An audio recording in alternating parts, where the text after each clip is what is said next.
Welcome to ആർക്കേസ് stories.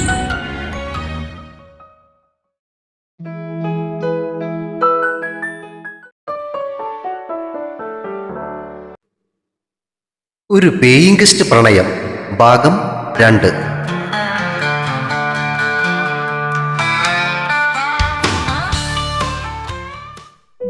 സാരയില്ല, ഇനി നീ ഇവളെപ്പറ്റി കേട്ടോളൂ. പിന്നെ ഇവരിതേ ആ കാണുന്ന മുറിയിലാ താമസിക്കുന്നത്. നിന്റെ മുറിയാണ് ദേ ഇടത് വശത്തുള്ളത്. ഈ 2 മുറികളിൽ നിന്നും പുറത്ത് വരാന്തയിലേക്ക് വാതിലുള്ളത് കൊണ്ട് പോകാനും വരാനും ആ വാതിലുകൾ ഉപയോഗിക്കാം. അപ്പോ പിന്നെ മറ്റുള്ളവർക്ക് ശല്യമാകില്ല. അങ്കിൾ പറഞ്ഞത് കേട്ട് ഏതു ഇടതുവശത്ത് അടഞ്ഞു കിടക്കുന്ന വാതിലിന് നേർക്ക് നോക്കി. ഹാളിലേക്ക് 2 മുറികളിൽ നിന്നുള്ള വാതിലങ്ങ് അടച്ചിട്ടാ മതി. ഹാളിലേക്കോ ഡൈനിങ് റൂമിലേക്കോ അടുക്കളയിലേക്കോ പോകണമെങ്കിൽ മാത്രം ആ വാതിൽ തുറക്കാം. വാ, ഞാൻ ഡൈനിങ് റൂമും അടുക്കളയും കാട്ടിത്തരാം. അങ്കിളിന്റെ പുറകെ വാല് പോലെ അകത്തേക്ക് പോകുന്ന ചെറുക്കനെയും നോക്കി ഷെറിൻ ഡാൻസ് കളിച്ചുകൊണ്ട് വേദികയുടെ അടുത്തേക്ക് ചെന്നു. ഓ എന്റെ മോളെ, മനസ്സിൽ ലേട്ടു പൊട്ടി, എന്നെ ലുക്കടി ചെക്കൻ. ഷെറിൻ പറഞ്ഞതും യദു അവരെ തിരിഞ്ഞു നോക്കിയതും ഒരുമിച്ചായിരുന്നു. ഡാൻസ് കളിക്കുന്ന രീതിയിൽ 2 കൈകളും പൊക്കി നിൽക്കുന്ന ഷെറിനെ കണ്ട് അവൻ ചിരിച്ച് തലയാട്ടിക്കൊണ്ട് അങ്കിളിന്റെ പുറകെ ഡൈനിങ് ഹാളിലേക്ക് നടന്നു. സാമാന്യം വലിയൊരു ഡൈനിങ് ഹാളായിരുന്നു അത്. അതിന്റെ ഒരു വശത്തിട്ടിരിക്കുന്ന ഡൈനിങ് ടേബിളിൽ അഴിച്ചു വെച്ചിരിക്കുന്ന ഭക്ഷണപ്പൊതി കാണാം. ഓ അത് ശരി, അപ്പൊ ഇവളുമാര് വെട്ടി വിഴുങ്ങാൻ തുടങ്ങിയപ്പോഴായിരുന്നു ഈ ഉള്ളവന്റെ വരവ്. കൊള്ളാം. ഈ ഡൈനിങ് ഹാളിൽ നിന്ന് ഒരു വാതിൽ തുറക്കുന്നത് അടുക്കളയിലേക്കാണ്. അങ്കിൾ പറഞ്ഞത് കേട്ട് ഇത് ടേബിളിലിരുന്ന ഭക്ഷണപ്പൊതിയിൽ നിന്നും നോട്ടം മാറ്റി. ചെറുതെങ്കിലും നല്ലപോലെ വൃത്തിയായിട്ടിരിക്കുന്ന ഒരു അടുക്കള. ഷെൽഫിൽ അത്യാവശ്യം പാത്രങ്ങളെല്ലാം ഉണ്ട്. നീ എങ്ങനെ പുറത്തുനിന്ന് വാങ്ങി കഴിക്കുവോ അതോ കുക്ക് ചെയ്യുവോ? കബോർഡ് തുറന്ന് പാത്രങ്ങളെല്ലാം കാണിക്കുന്നതിനിടയിൽ അങ്കിൾ ചോദിച്ചു. അത്യാവശ്യം കുക്കിംഗ് ഒക്കെ അറിയാമെങ്കിൽ അതൊന്നും കുഴപ്പമില്ല. അവൻ പറഞ്ഞു നിർത്തിയതും പുറകിൽ നിന്നും ഒരു ചിരി കേട്ടു. നടന്ന തന്നെ പുറകിൽ നിന്ന് ഊതിയതാണ് മറ്റേ പൂച്ചക്കണ്ണി. നിനക്ക് ഞാൻ തരാട്ടാ. മനസ്സിൽ പറഞ്ഞെങ്കിലും അങ്കിളിനെ നോക്കി ചിരിച്ചുകൊണ്ട് അവൻ അവിടെ തന്നെ നിന്നു. വീടിന്റെ അടുക്കള എവിടെയാന്ന് ചോദിച്ചാൽ ഗൂഗിളിൽ നോക്കണം. നീയൊക്കെ ഇവനെ കണ്ട് പഠിക്കടി, എന്നിട്ട് കളിയാക്കിയാ മതി. അങ്കിൾ പുറകിൽ നിന്ന് അവരുടെ നേരെ ചാടി. ആഹാ, എന്തൊരു സന്തോഷം. താൻ പറയാൻ ആഗ്രഹിച്ചത് പറഞ്ഞ അങ്കിളിന്റെ തലയ്ക്ക് പിന്നിൽ ദിവ്യമായൊരു പരിവേഷം പ്രത്യക്ഷപ്പെട്ടതുപോലെ അവന് തോന്നി. അതെ, നീ വല്ലതും കഴിച്ചാ? ഇല്ലെങ്കിൽ നമുക്ക് താഴേക്ക് പോകാം, ഇന്ന് വീട്ടിൽ നിന്ന് കഴിക്കാം. അവർക്ക് കൊടുക്കാനുള്ളത് കൊടുത്ത ശേഷം അങ്കിൾ അവനോട് ചോദിച്ചു. ഓ വേണ്ടെങ്കിൽ ഞാൻ ഫുഡ് ഓർഡർ ചെയ്തിട്ടുണ്ട്, ഇപ്പൊ എത്തും. ഭക്ഷണം ഓർഡർ ചെയ്യാൻ പോകുന്നതേ ഉള്ളുവെങ്കിലും അങ്കിളിനോട് അങ്ങനെ പറയാനാണ് യദുവിന് തോന്നിയത്. എന്തിനാ വെറുതെ മറ്റുള്ളവരെ ബുദ്ധിമുട്ടിക്കുന്നത്? പിന്നെ ശ്രീനിന്നോട് വാടകയുടെ കാര്യങ്ങളൊക്കെ പറഞ്ഞിട്ടുണ്ടല്ലോ അല്ലേ? പുറത്തേക്ക് ഇറങ്ങാൻ തുടങ്ങിയ ശേഷം പെട്ടെന്ന് തിരിഞ്ഞു നിന്നിട്ട് അങ്കിൾ ചോദിച്ചു. ഓ അങ്കിൾ, എന്നാ ശരി, ഞാൻ താഴേക്ക് ചെല്ലട്ടെ. നിങ്ങൾ തമ്മിലേ ഒന്ന് പരിചയപ്പെട്. പിന്നെ ഞാൻ പറഞ്ഞതുപോലെ പ്രശ്നങ്ങളൊന്നും ഉണ്ടാക്കാതെ ഇവിടെ നിന്നേക്കണം. എല്ലാവരെയും ഒരിക്കൽ കൂടി നോക്കിയിട്ട് വർഗീസ് അങ്കിൾ പറഞ്ഞു. അതെ, ഇയാളോട് പ്രത്യേകിച്ച് പറഞ്ഞേക്കങ്കിളെ.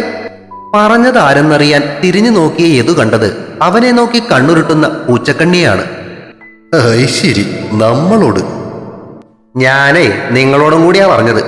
2ഉം കൂടി ഇവനെ തട്ടിക്കളഞ്ഞേക്കരുത്, കേട്ടോടി പിള്ളേരെ. വർഗീസ് അങ്കിൾ പറഞ്ഞത് കേട്ട് ആ പൂച്ചക്കണ്ണിയുടെ മോന്ത ഇഞ്ചി കടിച്ചതുപോലെ ചുളുങ്ങുന്നത് നോക്കി യദു സന്തോഷത്തോടെ തലയാട്ടി. ഈ അങ്കിളിനെ ഞാനൊരു രൂപക്കൂട് പണിയും.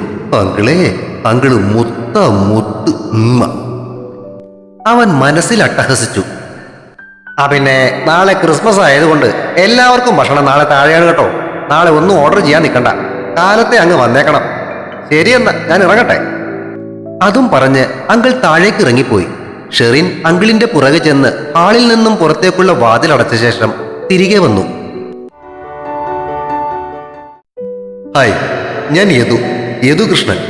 ഇവിടെ വൈറ്റ്ലയിൽ ദാസ് ഫെഡറൽ എന്നൊരു IT ഫേമിൽ ജോലി കിട്ടിയിട്ടാണ് ഇവിടെ വന്നത്.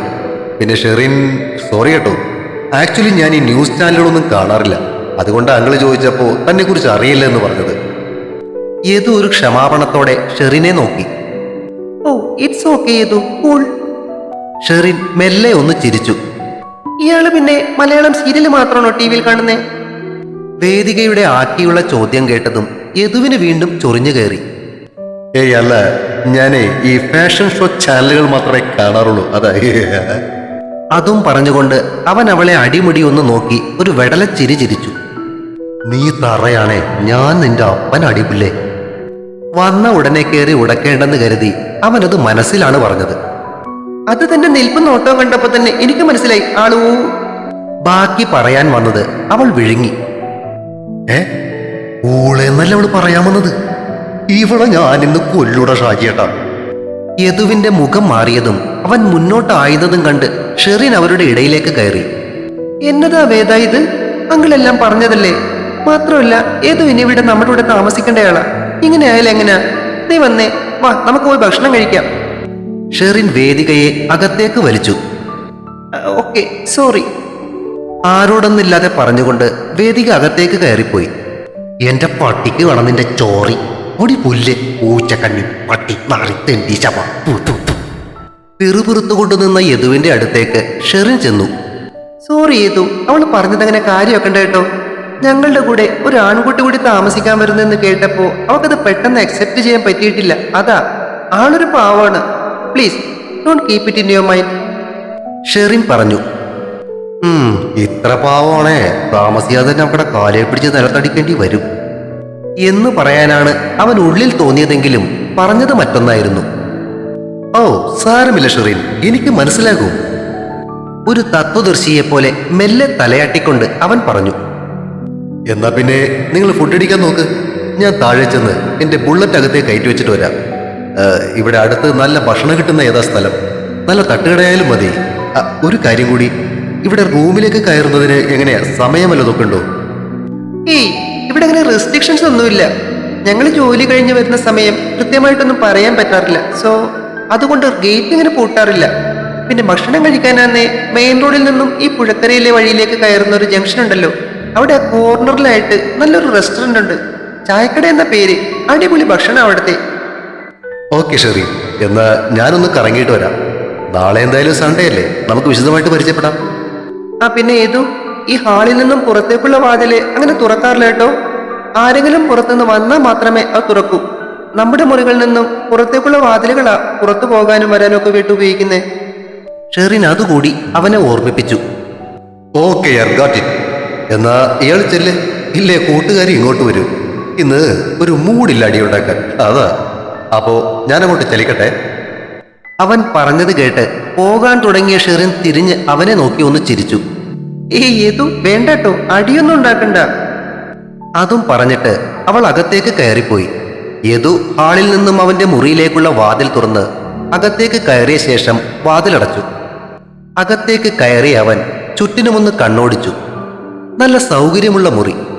രണ്ടു വശത്തായിട്ടിരിക്കുന്ന 2 കട്ടിലുകൾ, നടുക്കായി വലിയൊരു ടേബിൾ, കൂടാതെ 2 ചെയറുകളും. മുന്നിൽ ബാൽക്കണിയിലേക്ക് തുറക്കുന്ന ഒരു വാതിൽ, അതിനോട് ചേർന്ന് ഒരു ജനൽ. മുറിയുടെ വലതുവശത്തും ഒരു ജനലുണ്ട്. യദു മുന്നിലുള്ള ജനൽ തുറന്നു.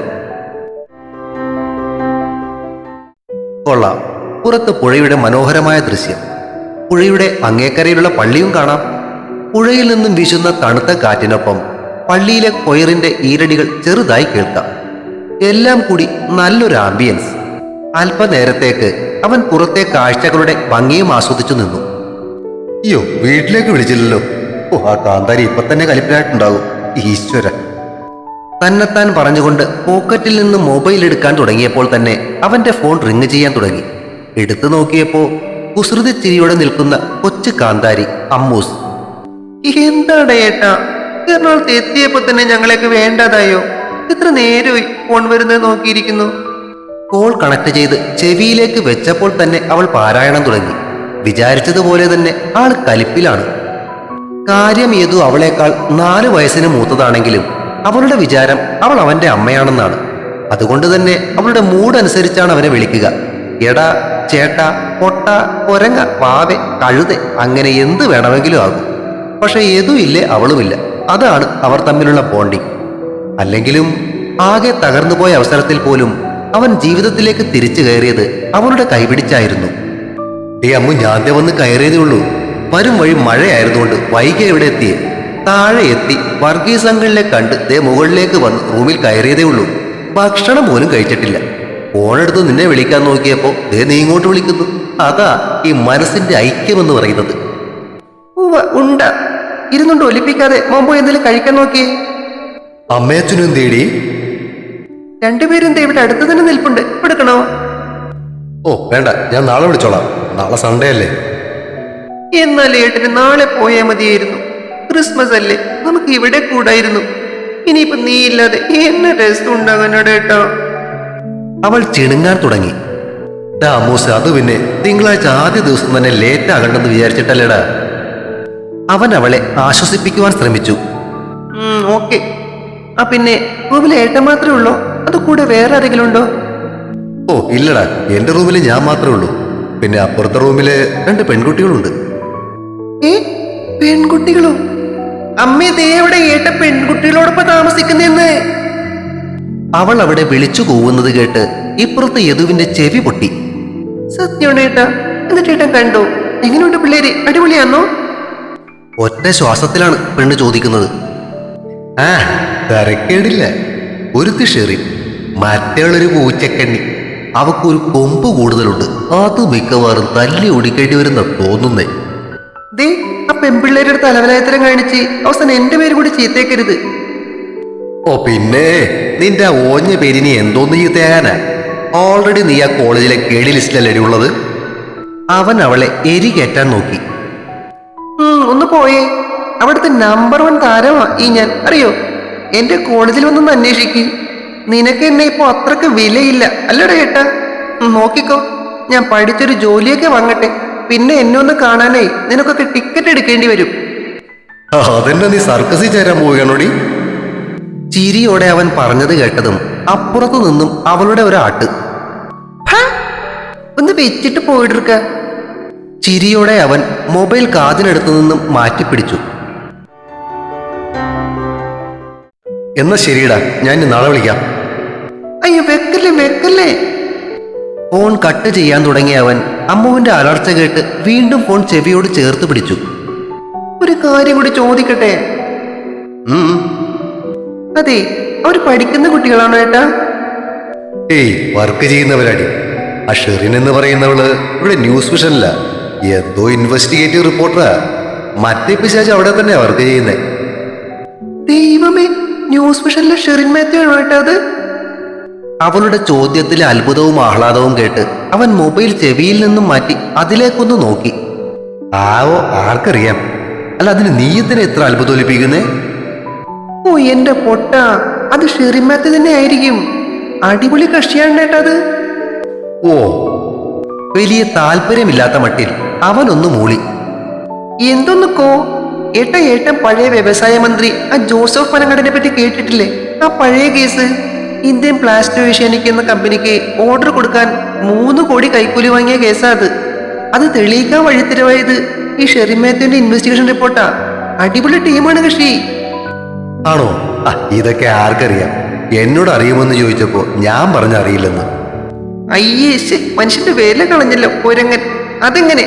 പഠിപ്പും പാട്ടും മാത്രമല്ല അറിയാവൂ. ഇടയ്ക്ക് വല്ലപ്പോഴും പേപ്പറോ ടിവിയോ ഒക്കെ നോക്കണം. എന്നാലേ അവനവന്റെ ചുറ്റിലും നടക്കുന്ന എന്തൊക്കെയെന്ന് അറിയാൻ പറ്റൂ. മറ്റവളുടെ പുറകെ നടക്കുന്ന സമയത്തേ ഇതുപോലെ നോക്കിയിരുന്നേ ഇപ്പൊ നാണം കെട്ടുണ്ടായിരുന്നു. അരുതാത്തതെന്തോ പറഞ്ഞു പോയതുപോലെ അപ്പുറം പെട്ടെന്ന് നിശബ്ദമായി. യദുവും ഒരു നിമിഷത്തേക്ക് നിശബ്ദനായിപ്പോയി. കണ്ണുകൾ ഇറുക്കെ പൂട്ടി ഉള്ളിലുയർന്ന വേദന അടക്കിയപ്പോൾ അറിയാതെ നിറഞ്ഞ കണ്ണുകൾ അവന്റെ കവളിൽ ചാലുകൾ തീർത്തു. സോറി ഏട്ടാ, ഞാൻ അറിയാതെ പെട്ടെന്ന്. ഇടറി അവളുടെ സ്വരം കേട്ടപ്പോൾ അവളും കരയുകയാണെന്ന് അവന് മനസ്സിലായി. സാരമില്ലടാ, അത് വിട്. ഞാൻ പോയി എന്തെങ്കിലും കഴിക്കാൻ നോക്കട്ടെ. ദീർഘമായി ഒന്ന് ശ്വാസം വലിച്ചു വിട്ടുകൊണ്ട് അവൻ എഴുന്നേറ്റു. ശരി ഏട്ടാ, കഴിച്ചിട്ട് കിടക്കും മുന്നേ വിളിക്കണേ. അവൻ മറക്കാൻ ശ്രമിക്കുന്ന കാര്യങ്ങൾ അറിയാതെയെങ്കിലും അവനെ ഓർമ്മിപ്പിച്ചതിന്റെ വിഷമം അവളുടെ വാക്കുകളിൽ നിറഞ്ഞിരുന്നു. ഫോൺ കട്ട് ചെയ്ത് കിടക്കയിലേക്ക് ഇട്ട ശേഷം യദു വീണ്ടും ആ കിടക്കയിലേക്കൊന്ന് കിടന്നു. അവിടെ കിടന്നുകൊണ്ടവൻ ജനാലിൽ കൂടി പുറത്തേക്ക് നോക്കി. ആകാശത്ത് വെളിച്ചം വിതറി നിൽക്കുന്ന പൂർണ്ണചന്ദ്രൻ, കുസൃതിയോടെ കണ്ണു ചിമ്മുന്ന നക്ഷത്രങ്ങൾ, അതിനിടയിൽ തെളിയുന്ന നീണ്ടു വിടർന്ന മഷി എഴുതി കറുപ്പിച്ച കരിനീല മിഴികൾ. അവ തന്നെ നോക്കി പ്രണയത്തോടെ ചിമ്മി അടച്ചു തുറക്കുന്നു. മറക്കാൻ ശ്രമിക്കുന്ന ഓർമ്മകൾ എത്ര ശ്രമിച്ചാലും പൂർവാധികം ശക്തിയോടെ മനസ്സിൽ നിറയുന്നു. ഇന്നും. യദു കട്ടിലിൽ എഴുന്നേറ്റിരുന്നു. മറവിയുടെ മറയ്ക്കുള്ളിൽ ഒളിപ്പിച്ചു വെച്ചിരുന്ന ഓർമ്മകൾ വീണ്ടും മനസ്സിനെ കാർന്നപ്പോൾ അവയെ അകറ്റാനെന്ന പോലെ അവൻ തലകുടഞ്ഞു. ഫുൾ സ്ലീവ് വീനക്ക് ബനിയന് മുകളിൽ ഇട്ടിരുന്ന ജാക്കറ്റ് ഊരി ഹാങ്ങറിൽ തൂക്കിയ ശേഷം അവൻ വാതിൽ തുറന്ന് പുറത്തേക്കിറങ്ങി. വാതിൽ പൂട്ടിയ ശേഷം അവൻ താഴേക്ക് നടന്നു. ബുള്ളറ്റ് എടുത്താലോ? വേണ്ട, ഒന്ന് നടക്കാം. മതിലിന്റെ പുറത്തു വെച്ചിരുന്ന ബുള്ളറ്റ് അകത്തേക്ക് കയറ്റി വെച്ച ശേഷം അവൻ പതുക്കെ പുറത്തേക്കിറങ്ങി. പുഴയുടെ അങ്ങേക്കരയിലുള്ള പള്ളിയിൽ നിന്നും ഇപ്പോഴും പാട്ട് കേൾക്കാം. പുഴയിലേക്ക് നോക്കിയിരിക്കാൻ പറ്റുന്ന തരത്തിൽ കരയിൽ ഇടയ്ക്കിടെ സ്ഥാപിച്ചിട്ടുള്ള ബെഞ്ചുകൾ ഇപ്പോഴാണ് അവന്റെ ശ്രദ്ധയിൽപ്പെട്ടത്. വൈകുന്നേരങ്ങളിൽ വന്നിരുന്ന് കാറ്റ് കൊള്ളാൻ പറ്റിയ ഒരു സെറ്റപ്പ്. ഷെറിൻ പറഞ്ഞ ചായക്കടയിലേക്ക് അധികം നടക്കേണ്ടി വന്നില്ല. ചെറിയ കടയാണെങ്കിലും മനോഹരമായി അലങ്കരിച്ചിരിക്കുന്നു. പുറത്തിരുന്ന് കഴിക്കാൻ പറ്റുന്ന തരത്തിലും അറേഞ്ച് ചെയ്തിട്ടുണ്ട്. അത്യാവശ്യം തിരക്കുമുണ്ട്. 3-4 കാറുകൾ, പിന്നെ കുറച്ച് ബൈക്കുകൾ, ഇവയെല്ലാം മുന്നിൽ പാർക്ക് ചെയ്തിരിക്കുന്നു. സൈഡിലുള്ള ഒരു ടേബിളിലേക്ക് ഇരുന്ന ഉടനെ തന്നെ ഒരു പയ്യൻ അടുത്തേക്ക് വന്നു.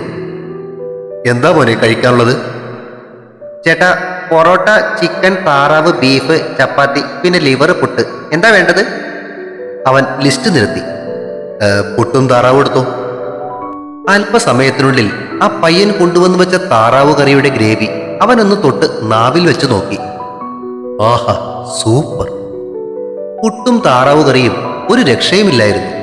അടിപൊളി ടേസ്റ്റ്. അതും ഒരു ഗ്ലാസ് ബ്ലാക്ക് കോഫിയും കഴിച്ച് കൗണ്ടറിലിരിക്കുന്ന ചേട്ടന്റെ അടുത്തേക്ക് അവൻ നടന്നു ചെന്നു. മോനെ ഇവിടെ ഇതിനു മുമ്പ് കണ്ടിട്ടില്ലല്ലോ. നടന്നു വരുന്നത് കണ്ടായിരുന്നു, അതാ ചോദിച്ചതേ. കൗണ്ടറിലിരുന്ന ചേട്ടൻ ചിരിച്ചുകൊണ്ട് അവനോട് ചോദിച്ചു.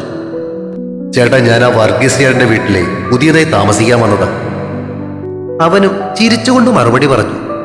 ഓഹോ, മനസ്സിലായി മനസ്സിലായി. എന്റെ പേര് പോള്. അപ്പോ ഇനി ഇടയ്ക്ക് ഇവിടേക്ക് വരുമല്ലോ അല്ലേ? അവിടെ താമസിക്കുന്ന ഷെറിമോളും വേദിമോളും സ്ഥിരം ഇവിടെന്നാ ഭക്ഷണം കഴിക്കുന്നേ. ചിരിച്ചുകൊണ്ട് തന്നെ അയാൾ ഒരു കസ്റ്റമറെ കൂടി അങ്ങ് ഉറപ്പിച്ചു. തീർച്ചയായും ചേട്ടാ. പിന്നെ ഭക്ഷണം അടിപൊളി കേട്ടോ. പോളേട്ടൻ അത് കേട്ട് ചിരിച്ചുകൊണ്ട് അവൻ കൊടുത്ത കാശ് മാറി ബാക്കി കൊടുത്തു. ശരി ചേട്ടാ.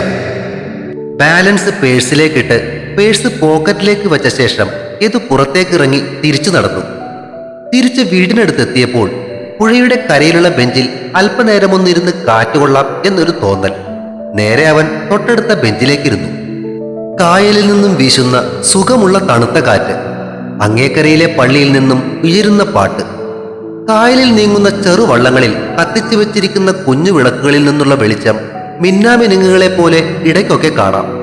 ആരൊക്കെയോ വഞ്ചികളിലിരുന്ന് മീൻ പിടിക്കുകയാണ്.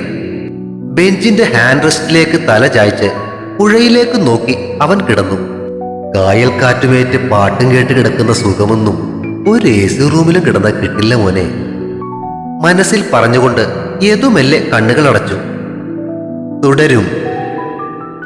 ഒരു പേയിങ് ഗസ്റ്റ് പ്രണയം അടുത്ത ഭാഗം ഉടൻ പ്രതീക്ഷിക്കുക. സബ്സ്ക്രൈബ് ചെയ്യാത്തവരുണ്ടെങ്കിൽ ദയവായി സബ്സ്ക്രൈബ് ചെയ്ത് സപ്പോർട്ട് ചെയ്യണേ. കഥ കേൾക്കുന്നവരെല്ലാം ഒന്ന് ലൈക്ക് ചെയ്തേക്കണേ. കൂടാതെ കഥയുടെ ലിങ്ക് പരിചയക്കാർക്കൊക്കെ ഷെയർ ചെയ്ത് നൽകുകയും സപ്പോർട്ട് ചെയ്യണേ. കഥ മാക്സിമം ആളുകളിലേക്ക് എത്തിക്കുവാൻ നിങ്ങളുടെ സപ്പോർട്ട് എന്നും ഉണ്ടാകണേ. Thank you.